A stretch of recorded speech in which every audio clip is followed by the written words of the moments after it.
update those parameters inside the neural networks, update the word embeddings if you want, and then compute the forward pass again. So this time, this loss should be lower. Hopefully, if you're doing the things correctly, right? The loss will go down. Hopefully. Okay? And then what you do is you do another pass of back propagation, and then compute the gradients for each of the parameters, update parameters, and then compute the forward pass again, and the loss goes lower. So there will be one day the loss won't lower anymore, right? Because you're reaching the best part already. So in the gradient descent case, you go down to this bottom, and then you have the gradient as zero, right? Right? Then you don't want to move to anywhere. You don't want to move anywhere. You just want to stay there. So basically, after many different iterations, the loss go down, and it basically plateau. It won't go down anymore. So this is some people call it converge, right? So we converge to a normal of that type. So this is a typical process of training a neural network like that. Okay. Any other questions? So now we come into this question that is also sometimes quite confusing. Is inside these things, there actually are shared parameters. So for example, let's not use theta here. So for example, I have WH here, which is like WH1, WH2, WH3, blah blah blah blah blah, right? So I have an entire matrix of parameters here. And I also have WH here. WH here also participate in the training process, WH1, WH2, blah, blah, blah, blah, those things. It also is here. This is why I put the same A across different blocks. This is actually why the magic of RNN happens, is because no matter how long history you want to remember, it actually does not incur more parameters, right? The parameter is fixed for this entire recurrent neural network. But it comes to a problem, these kind of small things are things in this neural network. For example, if we have WH1 here, we also have WH1 here, we also have WH1 here in different blocks. So when we're doing the back propagation, the back propagation goes from here to here to here to here. It also goes from here to here to here to here. It also goes from here to here and to here. So you'll see that each of them receive a signal of how they should change separately, right? So this sometimes is a problem because, in the end of the day, when I want to update, WH1, I only have one copy of WH1. So there's only one space storing this WH1 here, right? So WH1 in this iteration it may equal 3, but this one says you should go up by 2. This one says you should go down by 1. This one says you should go up by 3. And in the end of the day, who am I listening to? Right? This is the problem. Okay? So how we solve it? How we solve it?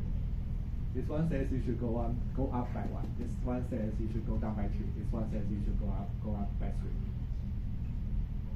I will just go up by 2. Right? I'll take the average of those objects and then update the parameter based on the volts of every one. So in reality, we actually have a hash table where we store the current value of those parameters, and we have a hash map storing the updates for these parameters as well. So it's just like an addition for different updates, put them together, and then update the parameter. Okay. So sometimes people say, I will update by say 2 divided by 3. That's also fine. Okay. So it's basically taking a volt of different updates and putting them together. If you don't want to scale that too much, for example, some of them might receive 3 different updates. Some of the parameters may only receive 2 different updates, something like that.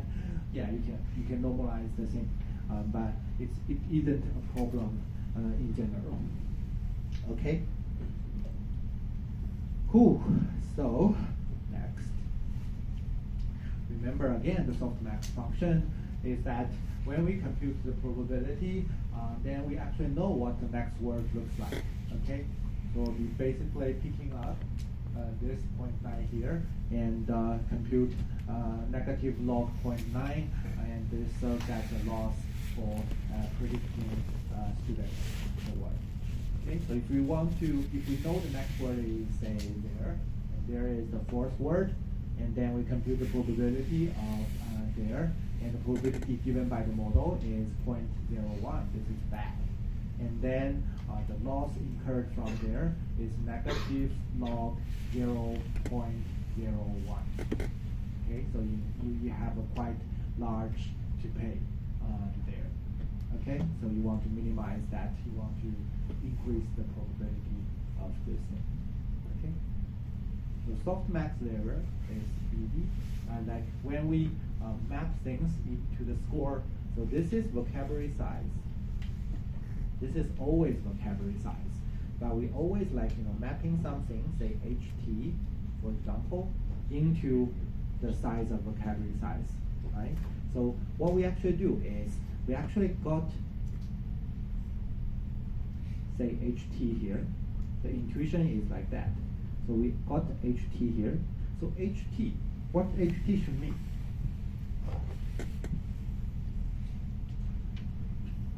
The XT actually is the meaningful word XT, right? So HT somehow should be the meaningful,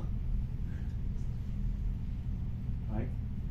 The word XT plus 1 should be the kind of the meaningful that. But it's more than that. It's more than that because it's also like need to. It's basically a hidden representation that represents the meaning of the whole entire part of the sentence. It also, if you know its past, you know the future. If you know the future, it helps you to know the past as well. So this is basically kind of a meaning hidden vector there as well. But this can be a different. This can be a different dimensionality. So for example, this is H1, H2, H3, H4, H5, right? So it's a 5-dimensional one.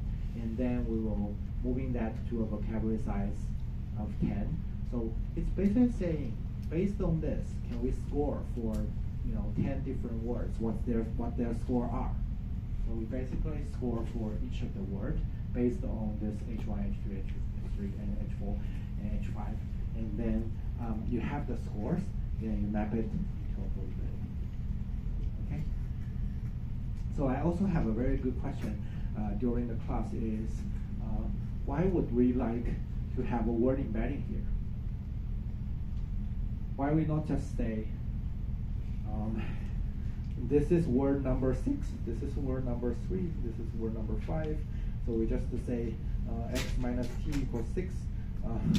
Xt equals 3 and xt plus 1 equals 5. Why we not just say this? It's okay actually.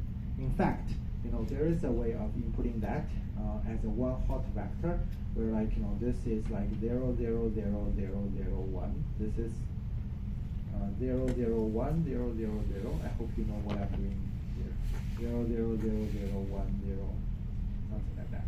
Okay, so it's basically an index that I put into this kind of a neural network. It's okay, you can put index there, but it's not good. It's not good. Why? It's because this 3 and this 6 it doesn't mean anything. If I say dog equals 3 and cat equals 6, the distance between cat and dog is like 3. It doesn't mean anything to me, right? But if I change them into like these kind of meaningful word embeddings, then I'll be having like dog and clothes. These two vectors look similar to each other, which means if I input a dog here or if I input a cat here, it will have this kind of a similar effect for the entire neural network, right? So it won't change so much. So it's like more of like a parameter sharing thing there.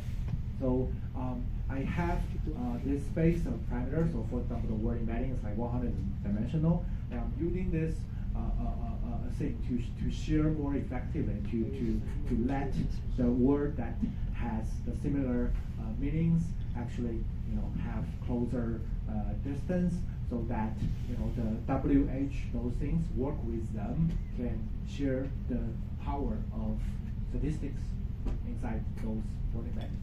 So it's a way of putting the words into the neural network, and it's proven to be a very effective way of putting the words into the neural network.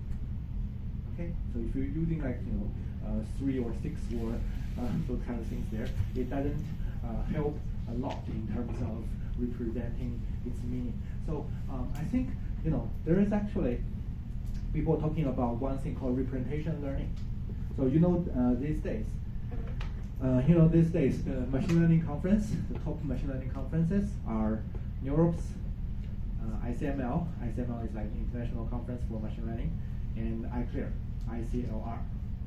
So ICLR is International Conference on Learning Representations. So what is representation? So sometimes people call this kind of hidden vectors inside the neural networks representations. Why they are representations? Because they have some meanings there. So for example, the HT can be a representation for all the preceding context. So XT here, the word vector, can be the representation for, say, the word, right? So we can sometimes input like if you learn computer vision before, you can have some kind of a image as an input here, and you will need a representation for that image. The representation can also be a vector, meaning that the closer the distance between the vector, the closer these two images in terms of their meanings. Okay, so it's also convenient to put images as representations in the neural networks. It's also crazy, like later we will see this. So you can also have like you type some kind of a natural language sentence there, and it will generate an image for you. Or if you type an image, it will generate a title for this image for you. So that's what. So basically, if you are able to encode the meaning of the text into some kind of vector, and the meaning of the image the same kind of into the same space, right? So for example, if the cat sits on the mat, if the representation for that, if the hidden representation for that is similar to the image representation that I get from whatever, I get from ImageNet, I get from convolutional neural network, whatever there. So if you have those things, even across different modality, I can share meanings. So these are what people are talking about representations there. So HT can be the representation inside a neural network.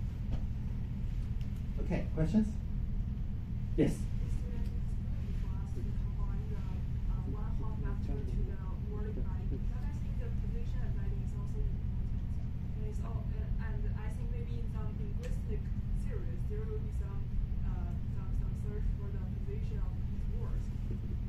The linguistic theory for what? The question is, can we combine the position embedding to the word embeddings? Can we combine the position embeddings to the word embeddings? For the X1, X2, Oh, it's not a position embedding first of all. It's just the index. Position embedding is another thing. It's used in transformer. It's because transformer, if you don't have position embedding, it has a serious problem of not knowing where the word is, the position of the word. But the combination is just a plus. So it's basically summing two vectors together. So here you actually were able to know where you are. Why? Because this HT is computed from HT minus 1. And HT minus 1 is supposed to compute, supposed to know that he's in position 1. And he gives this position, somehow gives this information to HT. So HT knows that he's kind of in position 2. And so on and so forth. So each of these representation. Let's say it's representation. And each of these representations actually roughly know where they are. Okay, so in recurrent neural network, this is not a problem. If you're using an attention mechanism that we will be talking about in the next lecture, it's a problem. So that we will be having a mechanism there as well. Yeah. Other questions? Yes. Do we need to train the word embedding in each sentence? Do we need to train the word embedding in each sentence? Or if we have a perfect word embedding? Yeah.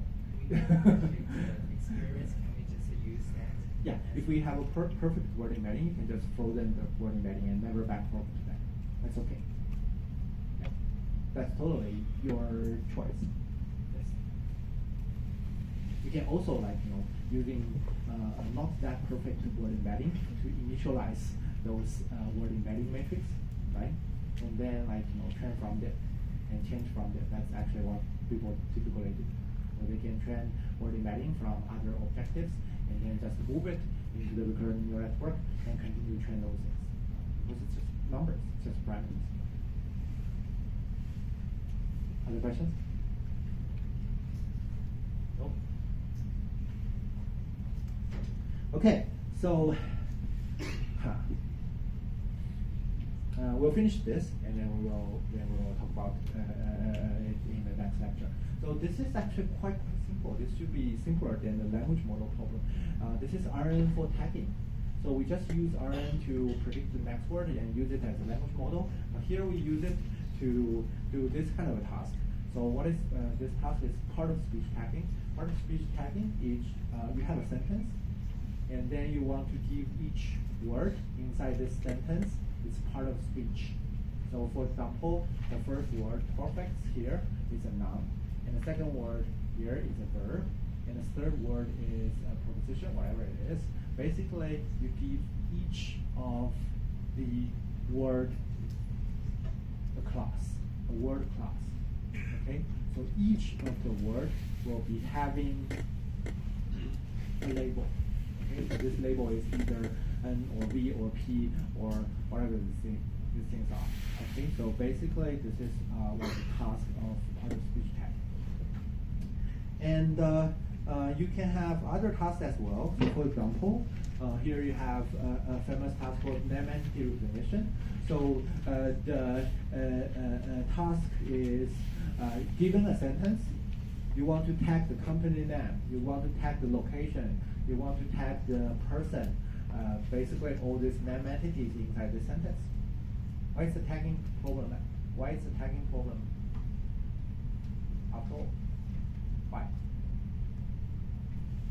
So basically, it's like you're giving every word a tag. So this is nothing, this is nothing, this is nothing, and this is a company name, this is a company name, nothing, nothing, nothing, nothing, this is a location, this is a location, nothing, nothing, nothing, this is a person, this is a person, nothing, nothing, nothing, nothing. So you're choosing from 4 different labels, right? Nothing, company, person, location, and for each of the word, you will tag them, and then you actually, tagging something like that.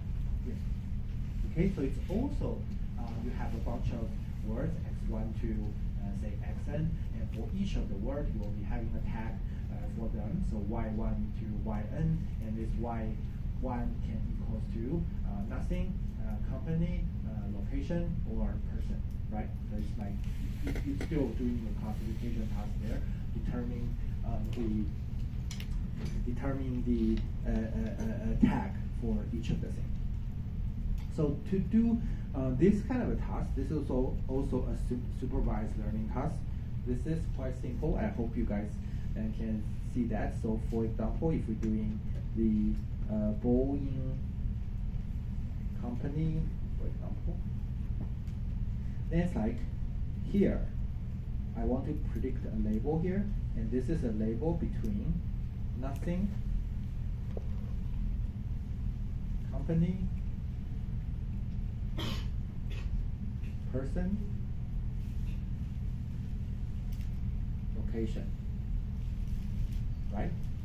So instead of at each time step, you want to predict the next word. The next word is a dice of dimensionality of vocabulary size.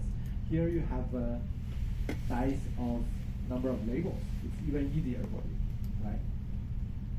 So here you want to output the label for this. So the label for this is nothing, right? So Boeing, the label for that is company, and company, the label for that is company. Okay?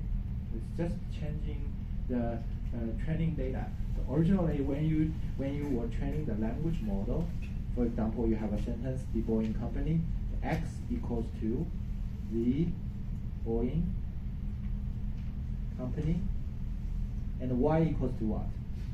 When you're training a language model, Y equals to Boeing company starts, whatever the next word is, right?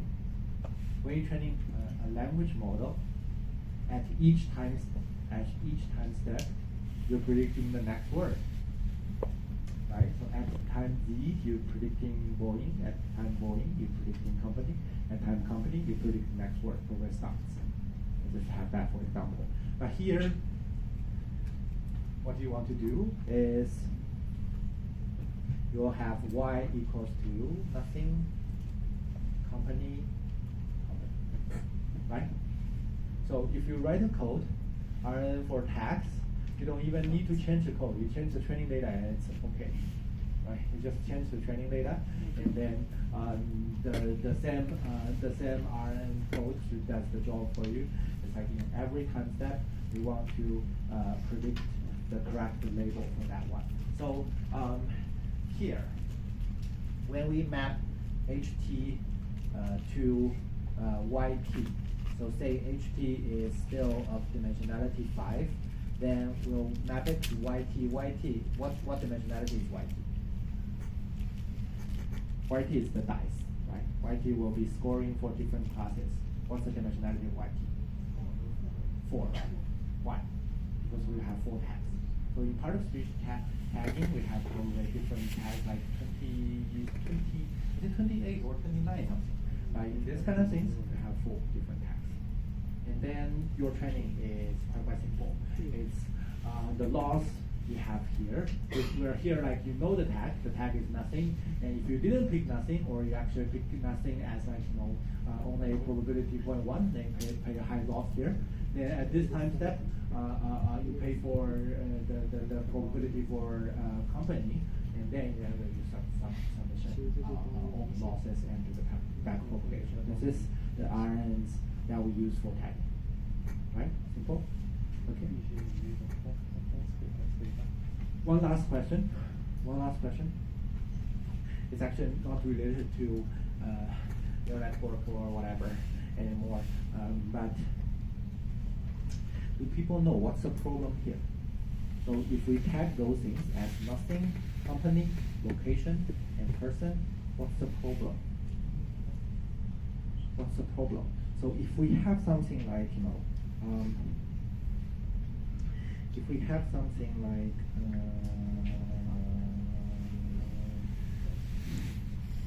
Boeing, company, Apple, Google. Okay, if we have something like that, and then we tag them as company, company, company, and company, what happened? These are 4 contiguous, this 4 continuous words. Word number 1, word number 2, word number 3, word number 4. What happened here? We don't know if it's a company called Boeing, called Apple, Google, right? Or if it's a company of this thing and a company of this, right? You see the problem here. Okay, so it's not clear to us, if it's one entity or it's multiple entity together. So how we solve this problem? Anyone? This is a famous problem. This is a very famous one, and the solution for that is actually quite simple. Give the position. Give it what? More text. More labels. What label? Like the start of the company. Start of the company. Or the end of the you have the start of the company, which is like SC. You have the end of the company, which is EC, for example, and start of the company and the start of the company, right? Things like that. It's actually continuous. Okay, it's not the end of the otherwise you will need more label. So more label means you will have a larger softmax to work with, right? That this kind of tagging problems you can do it through no entity start company, continue company, start location, continue location. So in the case we just mentioned, you won't have problem anymore, right? So it will be 3 different entities if we label this asset. And also, sometimes it's really good to see the start of the entity usually have a capitalized word there, which is also a very good signal to predicting the start of the company as well. So this label can improve the performance sometimes as well. Okay, so I think that's all for today. Thanks very much.